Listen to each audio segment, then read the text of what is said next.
Schwab Advisor Services is proud to support the RIA Edge podcast and equally proud to support independent financial advisors like you.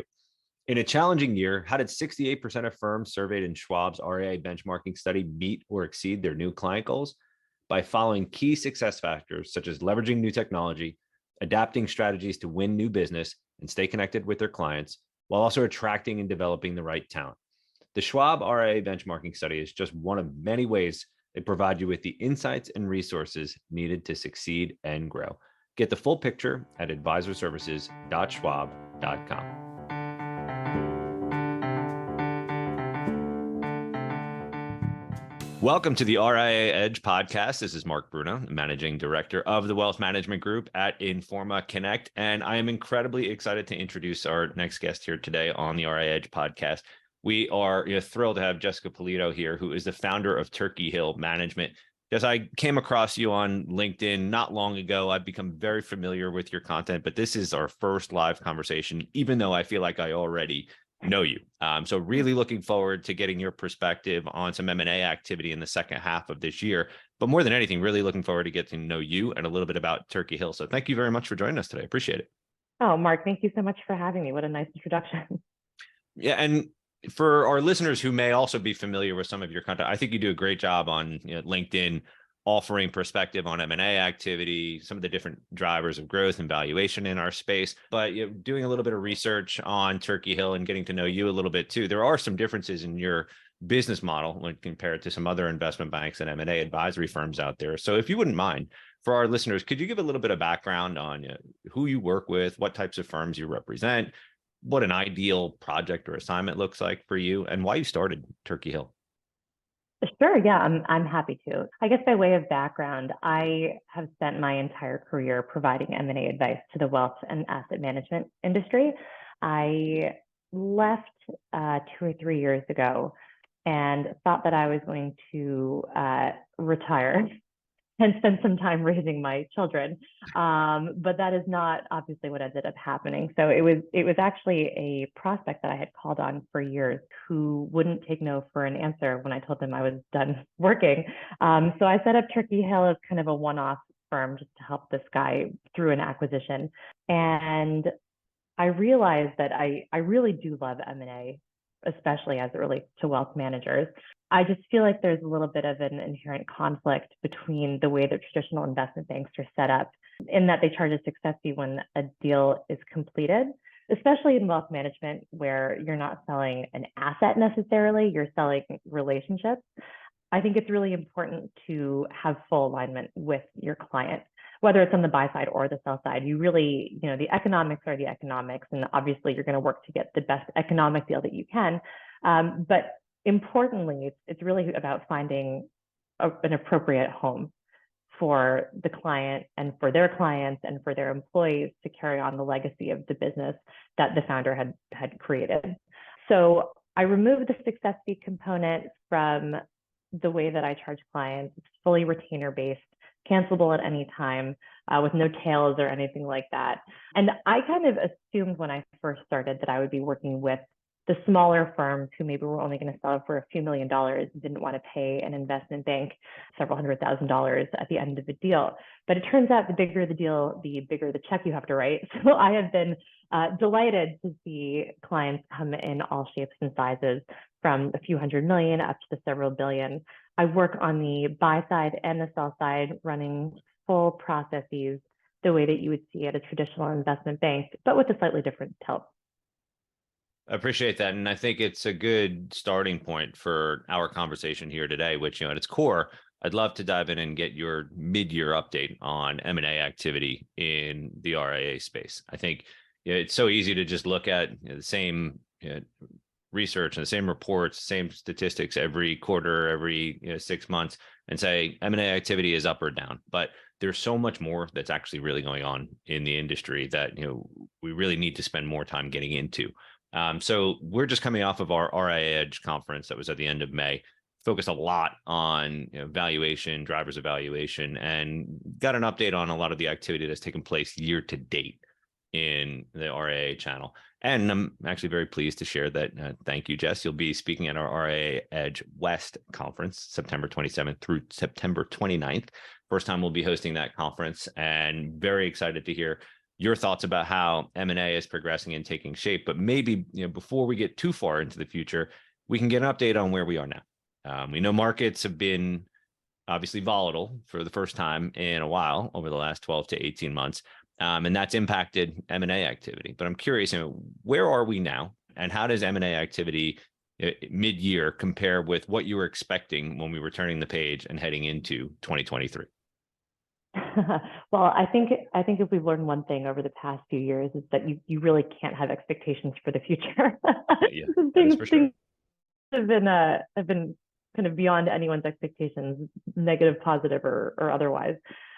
So I think, one of the conversations that keeps getting had over and over and over again is around valuations.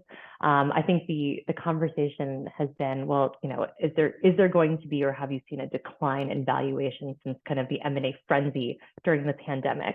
And I think by and large the answer is no, even though everyone is expecting it. I think what we're seeing is the buyers of quality have not wavered in what they are willing to pay for firms of quality. Maybe what's been removed are some of the outliers, like the CIs, for example, that everyone's familiar with, who are paying 20 plus times for businesses, who are kind of maybe putting false expectations into the market as to what firms are really going for. But in terms of overall valuations, if you were to survey 10 or 15 buyers, I don't see levels dropping to pre-pandemic levels. I think, we're kind of at a new era of what firms are selling for. I think the difference is in the quality of the work that's going into getting deals done. I think people are being more thoughtful about what it is that they want to get out of a deal, both from the buy side and the sell side. I have a lot of sellers coming to me now saying, the economics are not important. I understand I'm going to get fair value for my firm. I just want to make sure that I am not just integrated and forgotten. I want to make sure that my clients are taken care of. I want to make sure that my employees feel like I've found an appropriate home for them. And I think we're seeing that on the buy side as well as a result. I think we're seeing buyers really try to find ways to differentiate themselves. What I get asked a lot is, there are so many buyers knocking on my door. How am I supposed to tell the difference between them? And I think buyers are reacting to that. And we're seeing more thoughtful M&A decks. We're seeing more thoughtful conversations. We're seeing more questions about, I really want to win this deal. What do I need to do? How do I need to explain to them how great our company is so that they understand why we love working here and why they would be a good fit? And it's really nice to see that. I don't want to call it a shift, but that expression in the industry, I think, in ways that it wasn't there a few years ago. Yeah, it's for me, I think we've talked about valuation quite a bit. We know valuations are strong because more than anything, the RIA channel is still in growth mode, right? So you can obviously strip apart any sort of deal price and determine whether or not you're overpaying or underpaying, but the levels are still pretty good from a historical perspective. I think for me, what I'm really interested in understanding now is where do we go from here, right? And I'll just kind of offer my own opinion and perspective for a minute here just to tee it up. But if I look back at maybe 5 or 6 years ago, what was motivating the majority of the deals that were getting done, it was really succession planning or exit planning. Now it feels like the motivations are different, and I have my own point of view on what's motivating it. But I'm curious. I mean, if you were to look today versus 5 years ago, what's primarily motivating sellers right now? What would you say is at the top of the list? Well, I think to answer your question a little bit differently, sellers are in a really good position if they are not selling when they are in need of succession, which I think is another way of saying what you just said. The thing about the wealth management industry is, as long as there are people setting up firms, there are people getting to retirement age that need to sell because they haven't planned for succession appropriately. And I think, there are plenty of very high quality buyers out there who are able to help with succession planning, and that will always be the case. But I think the question that you're asking is, what about the 40 and 50-year-olds who have built quality businesses and aren't ready to retire, but maybe can't have reached a point on their own where they're at an inflection point where either they can invest a whole bunch internally and try to build out their business further, or they can find a partner that can help them supercharge their growth. And for those who are successful in doing a deal with a partner that can help them supercharge that growth, it's mutually beneficial, right? Especially if you're able to take equity in the buyer, it's a win-win for everyone, because all you're doing is working together with additional capital and additional resources to supercharge the growth of both of those businesses. And then, some of the parts is greater than if they were to be separate. So it's kind of a win-win from that perspective. I don't know if that's what you were getting at, if there was something different that you wanted to talk about. No, it is what I'm hinting at to some extent. I felt like a fair number. There were a fair number of firms that were potentially looking in, say, late 2021, early 2022, and saying, maybe this is the end of the run, right? And they were looking to sell or cash out while valuations were still pretty high. Maybe not at their all-time high levels, right, but still pretty high. The more firms that I talk to now about M&A, they're not thinking about that valuation as much as they're thinking about how can M&A lead to sort of my next generation of growth. Sure. And it's such an interesting time right now because there are more options available to, both buyers and sellers. But if I'm a seller, I have more options today than I ever have before. And I'm finding personally, and this is my bias, my one-to-one research in my conversations that I'm having, that so much of the conversation with sellers now is about growth. So I'm kind of curious how that reconciles with your experience now, and also how you think it might impact M&A activity over the remainder of 2023 and heading into 2024. Yeah, I think you're right. And one thing that we've seen an emergence of is, one, private equity and just their interest in the wealth management space in general. But two, we're seeing a proliferation of patient capital, or something that looks more like patient capital. The private equity like firms where, it's a consortium of people that have given money to a handful of people that have experience in the wealth management space, who maybe only want to acquire one or two or three firms, and maybe not even 100%. Maybe it's a large minority or a large minority or small majority, and really help them with exactly what you're saying, with growth. Pay one-on-one attention to them, don't just give them the capital, but actually help them put it to work and help them invest internally. So again, everyone is able to profit off of the combined efforts to help growth. I think that's 100% right. And, to an extent, not to an extent, I think fully, cultural compatibility there is just as important as if you were to sell to an integrator or, a more traditional buyer, because you really have to share a combined vision of what growth is going to look like and how to handle it when it comes, in a way that you wouldn't necessarily think of when you think of traditional private equity buyers. It's an interesting thing to really think about, not only the motivators, right, but also, as you mentioned in the very beginning of the discussion here, how many, not only options or paths, but how many different types of buyers there are now. And I think they're more established. I think they're much more, professional than they've ever been. But I am curious, if I'm a seller and I am thinking about growth, and I'm looking at some of the professional buyers that are out there, or at least the more established buyers, what are some questions that I should be asking them to really, truly, one, understand the differences, and two, if it's the right fit for me and I'm looking to actually drive and create net new growth?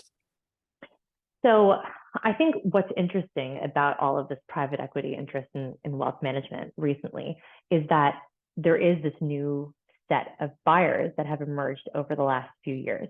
And many of them are on their first capital infusion from private equity.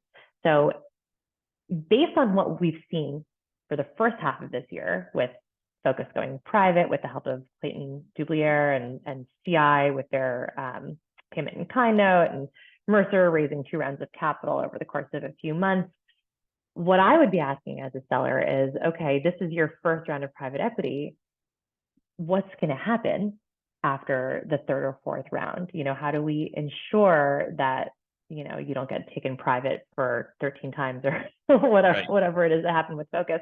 Because if I'm 45 years old and I'm selling my firm, I'm probably going to be with you while you change hands 2 or 3 more times. And I want to make sure that, my future and the future of my clients and my employees and the equity that I have with you is protected.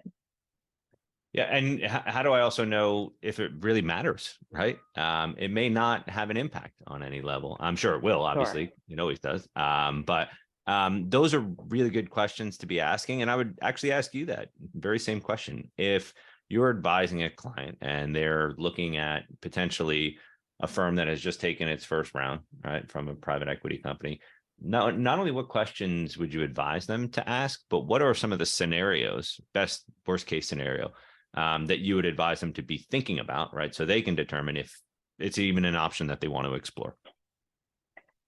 So I think the most important question, and this really is the answer to the majority of the questions that you just asked, is, do I trust the people that I'm selling to? A lot of it is the exploration between how they're interacting with their private equity owner, and how much control the private equity owner has over the day-to-day business, because that's going to tell you how they negotiate their transactions and likely how the next transaction is going to look. They're unlikely to go from one private equity firm that completely sits back and lets them do whatever they want to another one that's going to dictate, every single budget decision that they make, right? I mean, there's clearly kind of a style and a type of firm that they like to work with. And it really is about establishing trust and an open, trusting relationship between the buyer and the seller, to the point where they feel like the person in charge of the buyer is going to be a good steward and make good decisions going forward, as there are another 1 or 2 turns of private equity over the course of the next 7 to 10 years. Yeah, and it's just one scenario, right, of how there have been so many different options that have been introduced, but highlights how many different decision-making, sort of processes are involved in this, and how many different, paths there are that you could go down during this. I would also, but I mean, yeah, sorry, go ahead, Jess. I was just going to say, I think the overarching message in any deal, whether or not they have outside capital or not, is whether you trust the other firm. I was having this conversation recently with a seller, which is, you can't have every single question and what if scenario answered before you sign. But what you can do is establish a level of trust between you and the buyer, where you can anticipate how they're going to handle a situation. And that is so important. Mm-hmm. Because, money only gets you so far. But at the end of the day, if you're going to be miserable and you feel like your business is going to fall apart and your clients are going to leave because you didn't take the time to really understand who you're selling to, the transaction was meaningless. Mm-hmm. Yeah. And I think that there's a lot of coaching and a lot of education needed around what happens after the close, so to speak, right? We always talk about the deal making process and everything leading up to the deal. And we're guilty of this on wealthmanagement.com. We'll write 100 stories over the course of a year about, one firm buying another firm. We will very rarely, if ever, come back a year later and ask, how's it going? What worked? What didn't? So I am curious maybe to pick that apart a little bit before we get you to glimpse into your crystal ball and offer a little bit more of a perspective on what's ahead. But 2-part question. One, curious, what percentage of deals do you think have actually been successful that have taken place over the last several years? And 2, what are 1 or 2 key ingredients of some of the most successful deals that have taken place when you look at how they work together after the close? Well, I think success is defined by the seller and the buyer. So, if it's growth, if it's happiness, if it's client retention, I think those are all different metrics to decide whether a deal was successful. What I'll say is that we're seeing less divestitures than we did, maybe 10, 15 years ago, when, it was really like the true auctions that were being run and firms weren't even meeting before, economics were discussed. And I think, fortunately, that has gone by the wayside. Yeah. I don't know. That's a hard question to answer. So I'll ask it a slightly different way.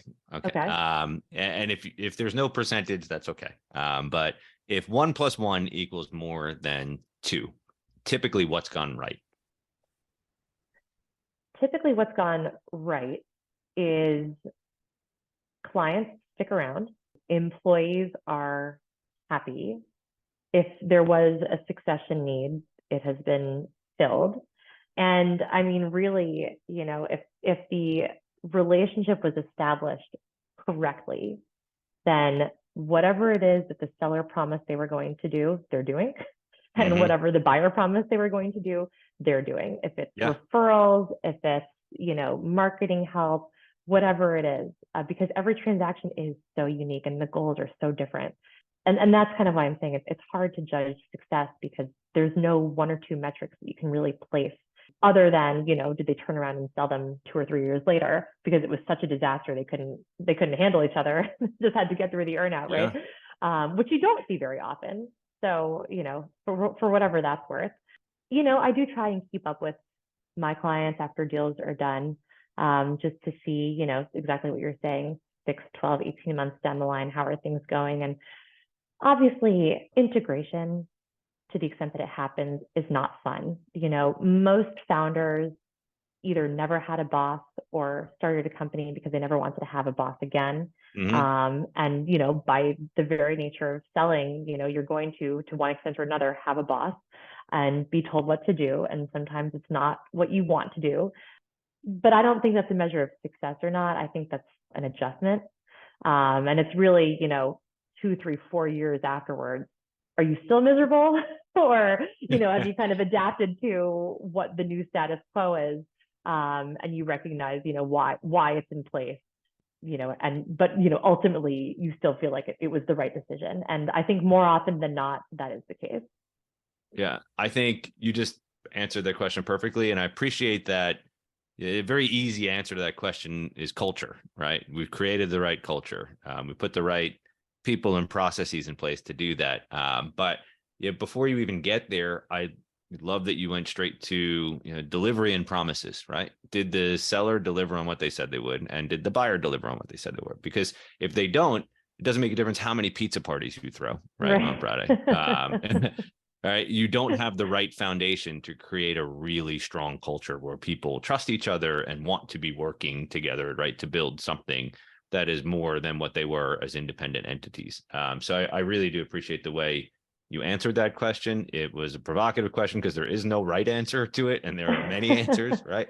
But well, it is a question that I think we do need to ask more often, right, as an industry, and be more open in sharing, what's worked and what hasn't. Well, I think what you're saying is right, because I feel like we're not allowed to use the culture word anymore because it's been used so much, it's lost meaning.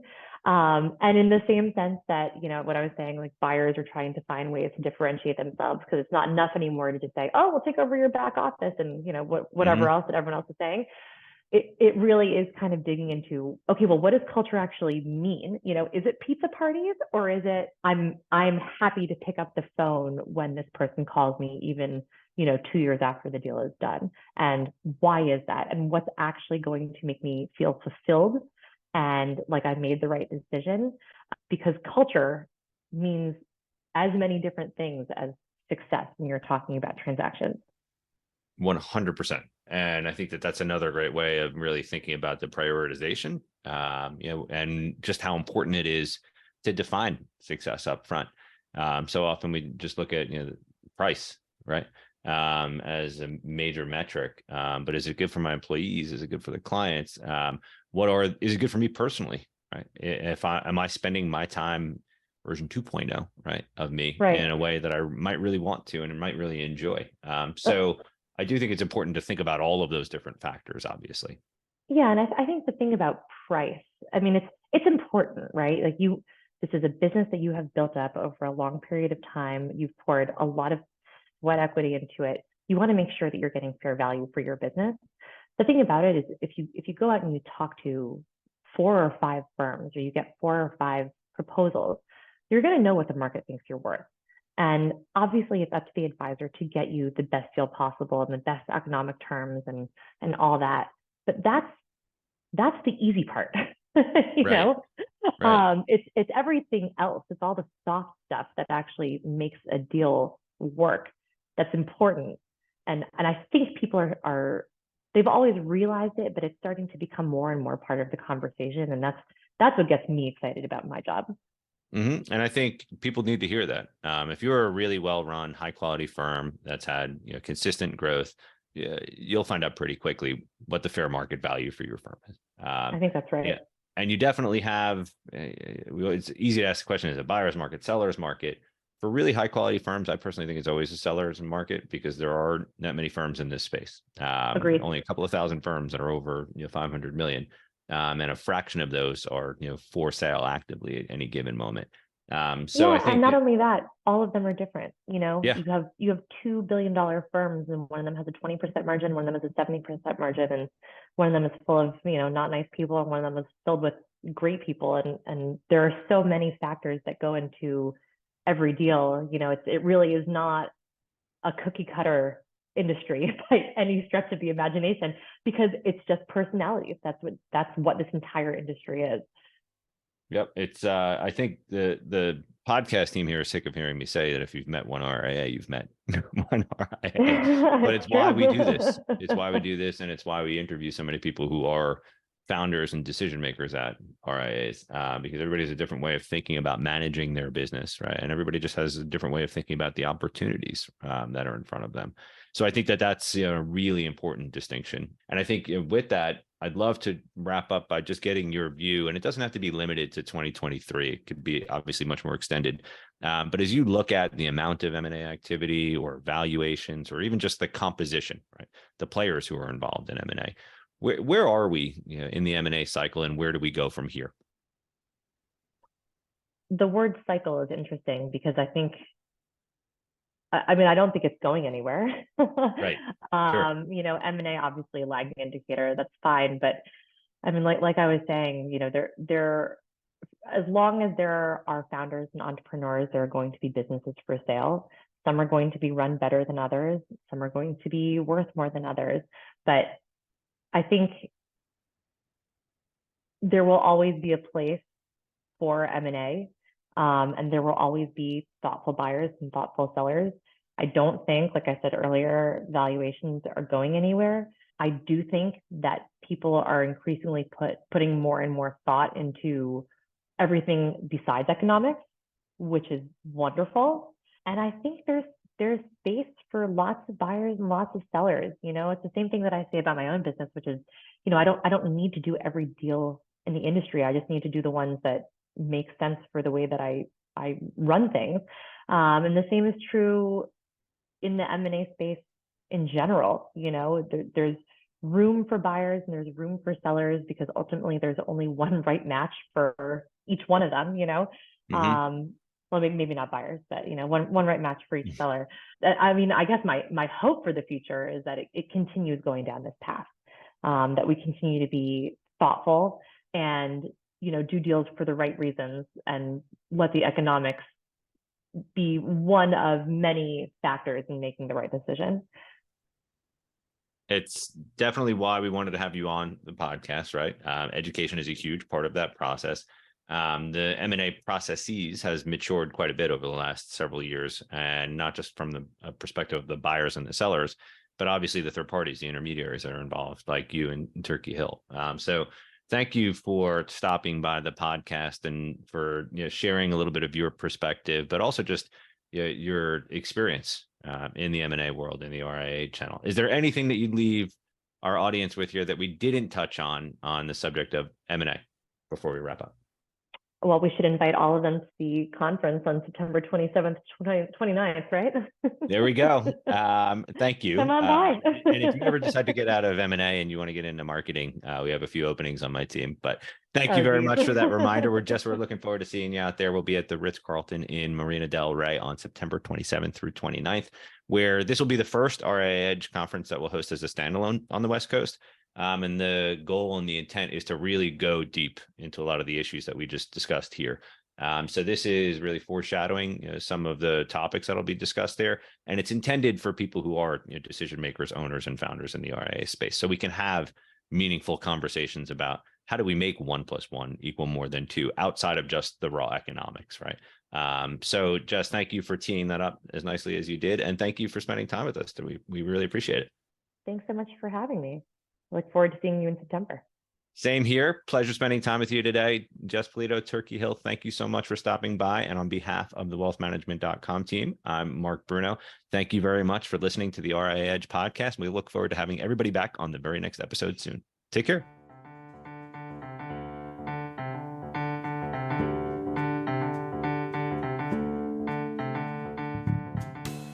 Schwab Advisor Services is proud to support the RIA Edge podcast and equally proud to support independent financial advisors like you. In a challenging year, how did 68% of firms surveyed in Schwab's RIA benchmarking study meet or exceed their new client goals? By following key success factors such as leveraging new technology, adapting strategies to win new business and stay connected with their clients, while also attracting and developing the right talent. The Schwab RIA benchmarking study is just one of many ways they provide you with the insights and resources needed to succeed and grow. Get the full picture at advisorservices.schwab.com.